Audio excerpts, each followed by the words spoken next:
Welcome to In Focus with Eden Lane. Later, we'll take a look back at the Colorado New Play Summit, where we met the playwright of a new work making its world premiere at the Denver Center Theater Company, The Whale. We also go to the Denver Film Center, where I meet the Colorado director of a new documentary, Photos of Angie. But first, a look at the new film, Pariah.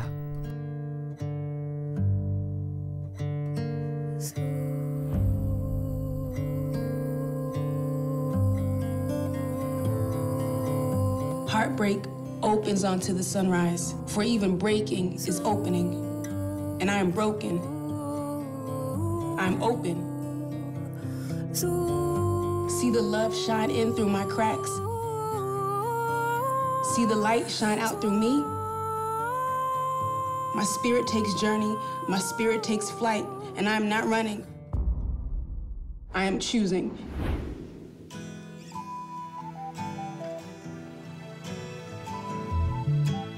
I know for homecoming that I want to go with Craig. And who are you going to go with, Lee? I'm not going. What do you mean you're not going? If she doesn't want to go, she doesn't have to go.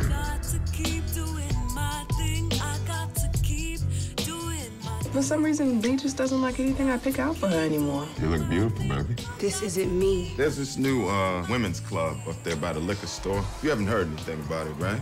I never even heard of it. What if, say, somebody liked you? What if the person is kind of like a friend, but you know they like you more than that?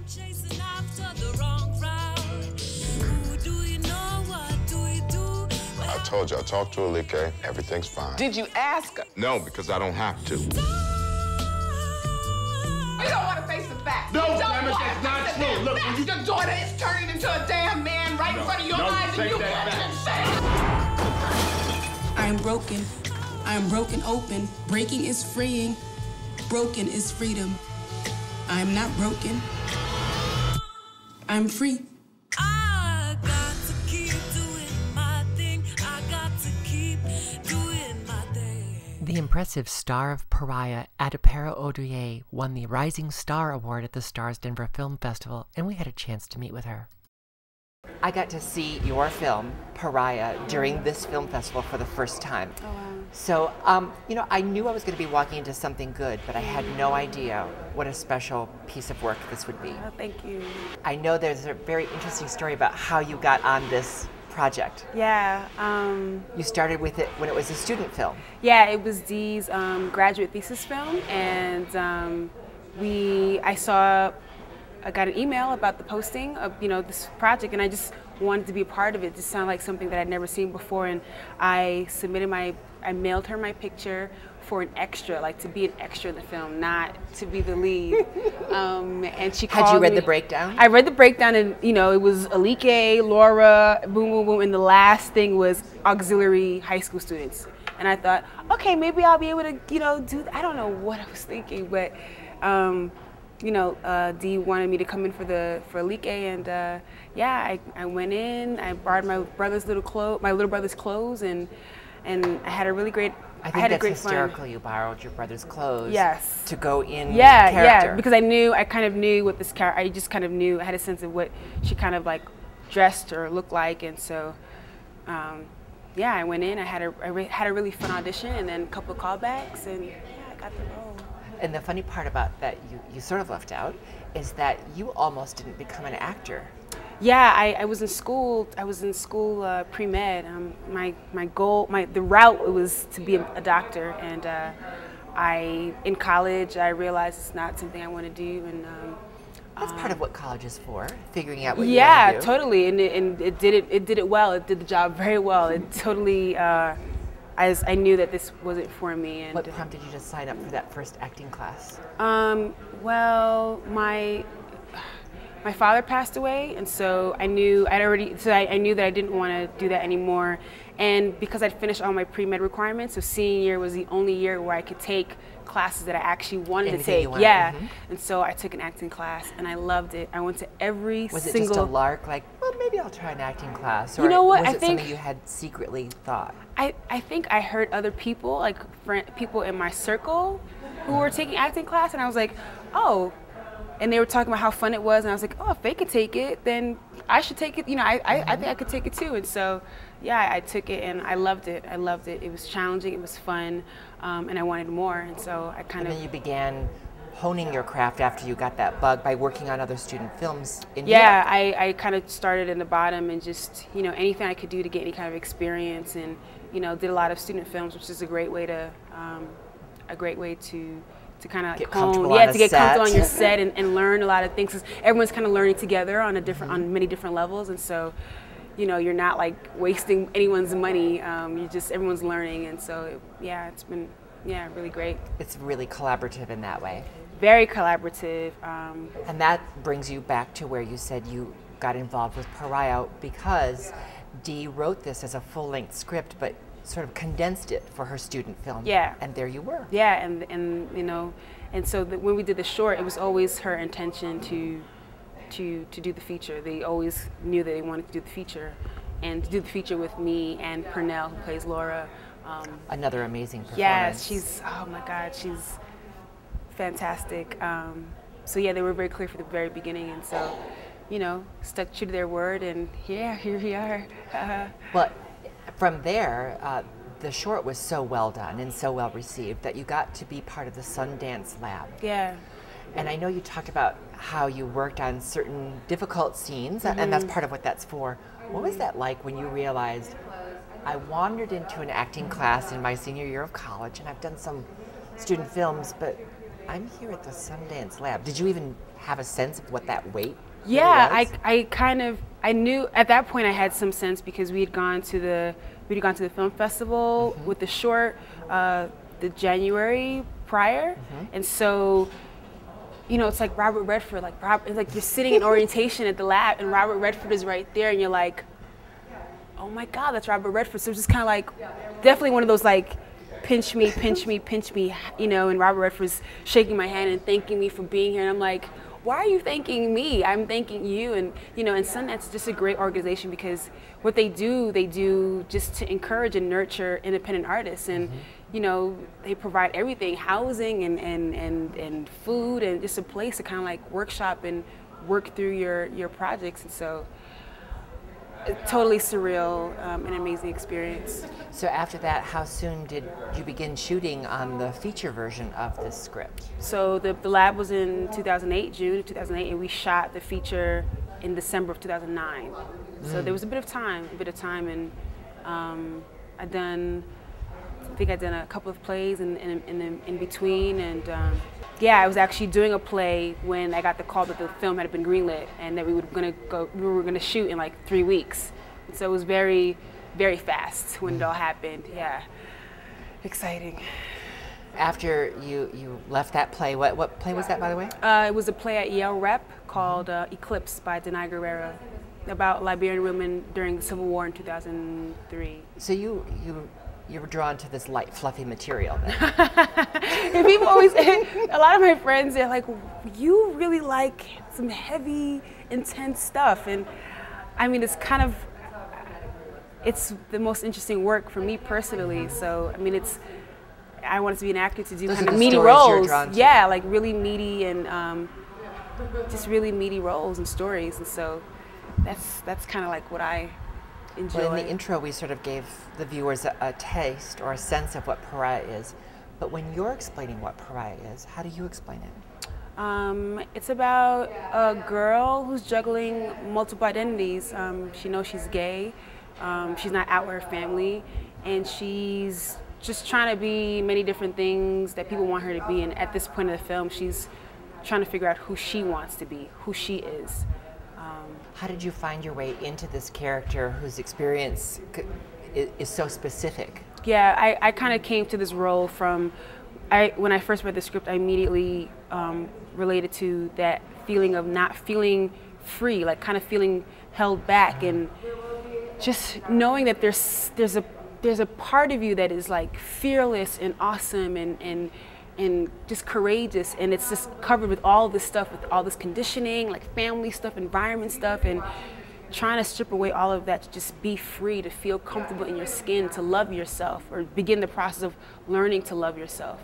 So that's where I kind of came into the character, and then, you know, everything else was, you know, just built on top of that. Those are just particulars for the character. That's the root. That's common. I think to so. all of Yeah, us. exactly. And I think that's what's so cool about a film like this. It's so specific in story, you know, the situation, the characters, but it's so universal because everyone, no matter what color, where you grew up, what your gender is, how you identify yourself, it's a common thing, a common theme. Everyone can relate to that.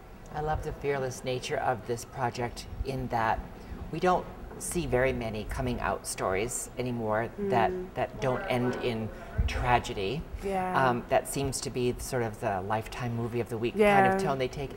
And then rarely do we ever see them address these situations in families of color. Whether it's coming out or just family dynamics. We don't see enough stories that are showing the rest of our neighbors. Yeah.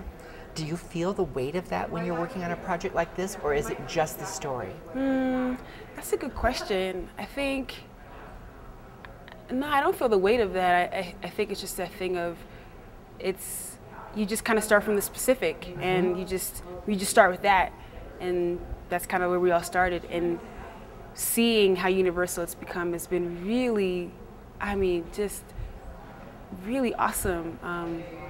Yeah. Have you heard from any young people who are like your character since you've done this film? Oh yeah, some of the people have been so sharing of their experience, of their coming out experience. Some who were not even out yet, but just kind of just sharing of their life and how it kind of relates. And I think that's the great thing about the power of film. Like when people can see some of their life reflected on the big screen or on a larger screen, and how that can push them to, you know, to come out to their family, or to kind of, you know, just get a greater sense of who they are in life. I mean, that's the best thing that art can do. Art and storytelling is so communal in that it helps us stay connected, even if we're separated by distance or prejudice or preconceived notions. Yeah. Is that one of the things that appeals to you about being an actor? Yeah. I think what's so great about a film is you can watch a film that was made 10 years ago, watch it now. It could have been made across the ocean somewhere, and you can watch it now, either through a DVD or whatever on TV, and you can be affected by it. You can be totally drawn in and affected and changed by it. And I mean, there's not many. I mean, that's like the power of film. This is one of those films where you'll look back on your career in 10 years, and I know you'll be proud of it. Oh. But what do you see when you look forward 10 years? That's a great question. Where do your interests lie? My interests lie in just doing more work as an actress, film actress. Not even only film, as long as it's something that's just really dramatic, gritty, more. No sitcoms for you? No, I'm not a sitcom. No romantic comedies? Romantic comedy, why not? But yeah, I just want to continue doing work of this vein, and yeah, maybe write and direct someday. Yeah. And yeah, just kind of like, I'm very interested in working with youth, and you know, hopefully figure out how to blend the two, you know, the art with that, and yeah. When we look at you, we see this beautiful young woman. Thank you. When we look at your character, we see a beautiful young woman who's very different. Is there anything about you that's the same as your character that you, or something that you learned from that character? That's a great question too.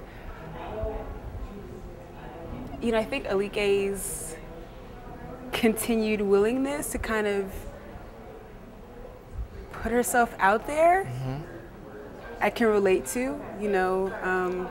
Even though she got knocked back a couple times. Yeah, always kind of like, you know, jumping back in. And I feel like I can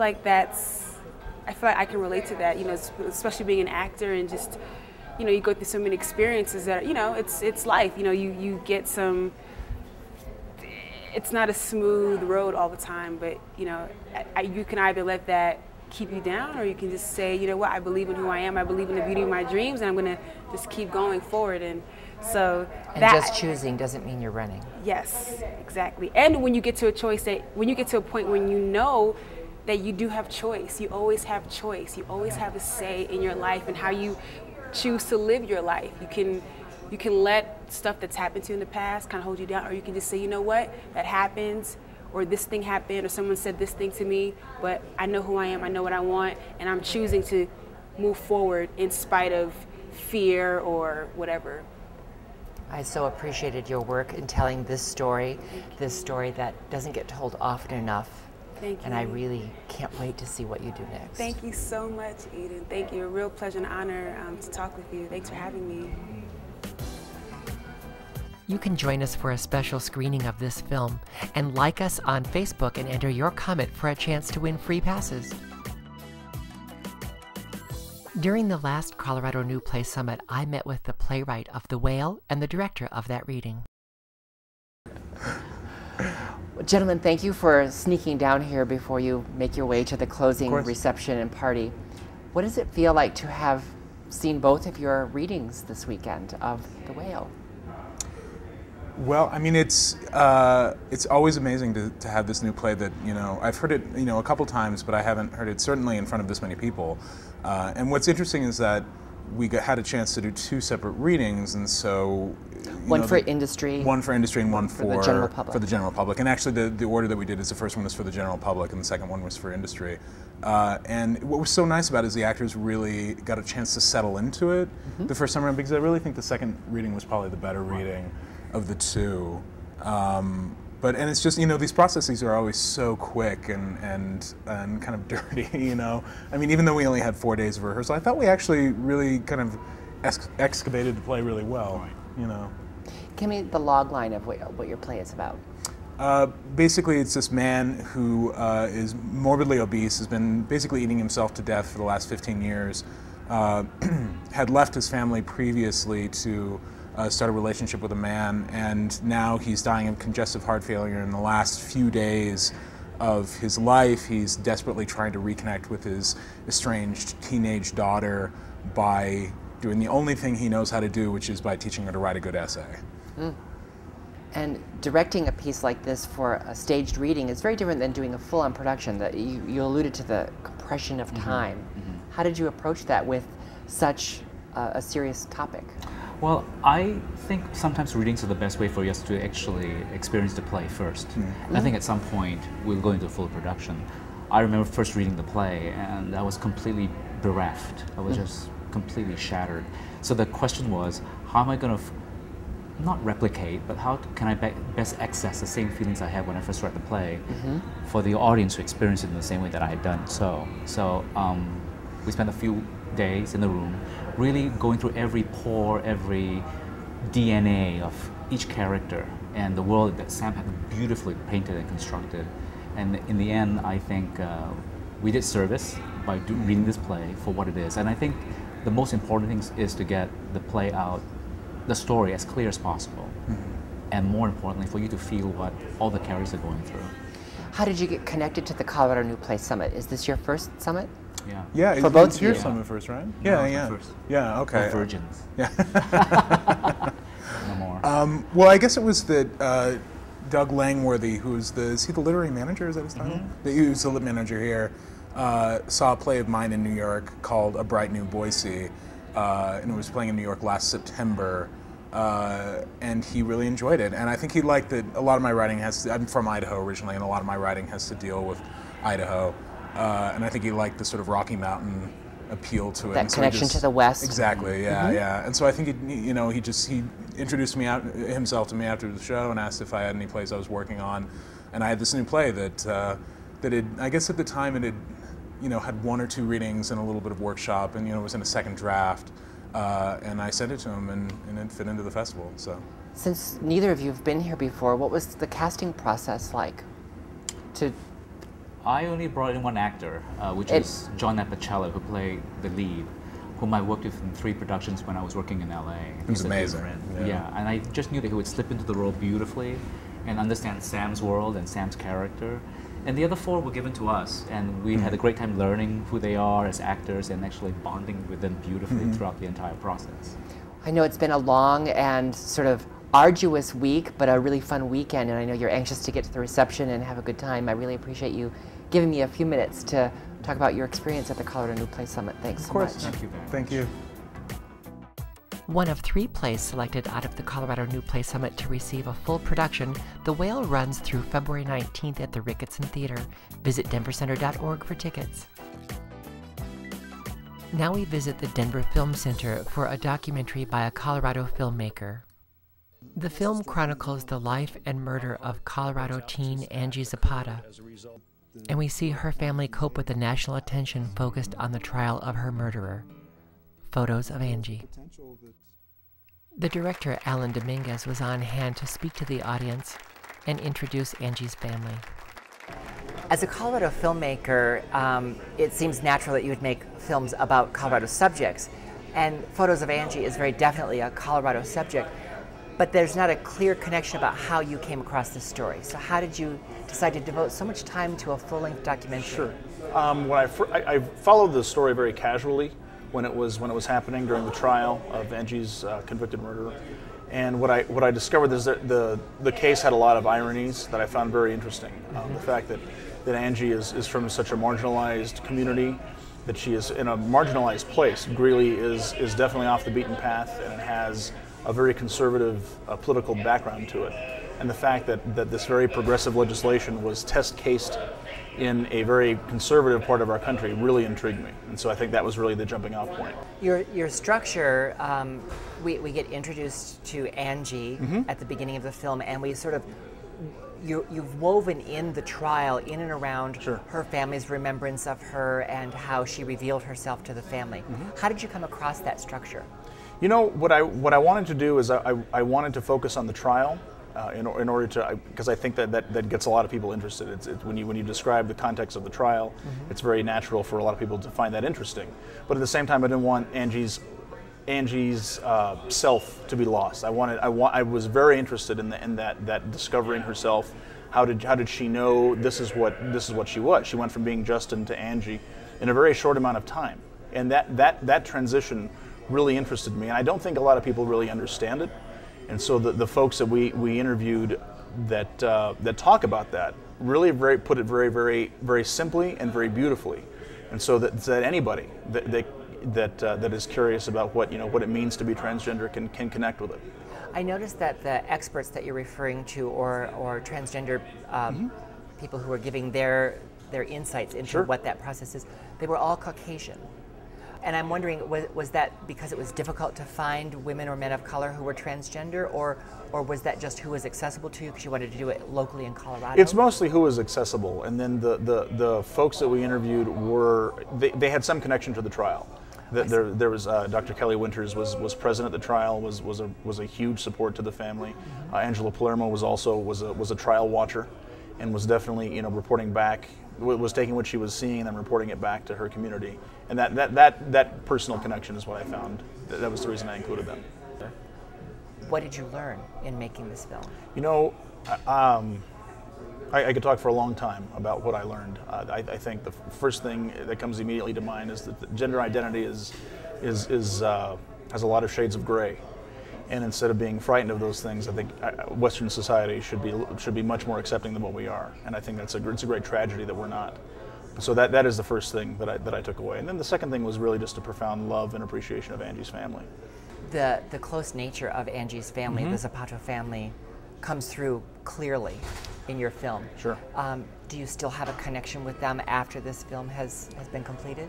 Yes, I try to maintain one way. I try to reconnect with them every time that the film is showing, and they've really come to accept me as part of their family, which is a very, very precious gift. They trusted me really very early on. I mean, Angie hadn't been dead a year when I came knocking at their door, and they trusted me, and that is the second gift that I would really take away from this little project is that gift of their trust and their acceptance was very, very humbling as a filmmaker, and was very humbling as a human being. How did you get them to trust you, to let you make this film? You know, I wanted to meet with Angie's mom first, and I think I went up to Greeley one day. I had some time off, and we spent really a morning talking with each other. And I think we just kind of, for whatever reasons, our personalities just clicked. And she could tell that I was going to do it in the right way. That I was going to make this. And you're a parent. She's a parent. Exactly. Right. And and our families are actually very, very similar. I mean, we have similar backgrounds, different parts of Colorado, but definitely part of the Hispanic experience that we could both definitely relate to. It's a challenging piece to watch, but it's done with clear heart. What is your intention? What is your hope for this movie? What's the message of Photos of Angie? The message really is to take a hard look at all of ourselves and to realize that we need to be more accepting. And when we're more accepting of others, we ultimately are more accepting of ourselves. And really to make Angie's story as widely known as I possibly can. And this is just the beginning. For more information on this film, visit photosofangie.com.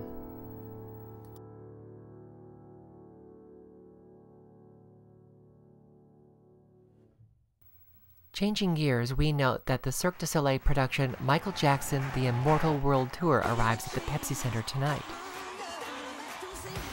This epic production has a surprising Colorado connection. A member of the creative team of choreographers is Colorado's own Emmy-nominated Mandy Moore. Another great reason not to miss this spectacular. But it's only here for one weekend. Visit CirqueDuSoleil.com for ticket information. That's all for this edition. Remember to join us on Facebook and Twitter. With all that Colorado has to offer, we're here to help you keep it in focus. Thanks for watching. Good night.